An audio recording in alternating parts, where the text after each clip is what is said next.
আসসালামু আলাইকুম রহমতুল্লাহ। বন্ধুরা, 15ই সেপ্টেম্বর থেকে শুরু হতে যাচ্ছে আমাদের তদবির ও রুকিয়া শিক্ষা কোর্স।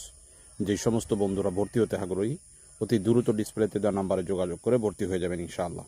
আজকে আমরা আলোচনা করতে যাচ্ছি জাদু থেকে বাঁচার জন্যে, আপনি পরিপূর্ণ সুস্থ থাকার জন্যে ভ্রান্ত ধারণা থেকে বেঁচে থাকাটা অতি জরুরি। যদি আপনি ভ্রান্ত ধারণা থেকে বেঁচে না থাকতে পারেন তাহলে জাদু থেকে বাঁচাটা অনেক মুশকিল হবে। ভ্রান্ত ধারণা থেকে বেঁচে থাকার অর্থ কি? অর্থ হলো, আপনি যদি শারীরিকভাবে একটু অসুস্থতা বোধ করেন, কোনো ব্যক্তির কাছে হাজিরাত করার পরে সে যদি বলে যে আপনাকে জাদু করা হয়েছে, এই ক্ষেত্রে আমরা দুশ্চিন্তাগ্রস্ত হয়ে পড়ি এবং চিন্তা করি যে আমার এই সব কাজগুলো জাদুর কারণে হচ্ছে। কিন্তু এই জাদুটা অথচ মানুষের তৈরি করা, অর্থাৎ বিভিন্ন মন্ত্রের মাধ্যমে জাদুগুলো করা হয়েছে।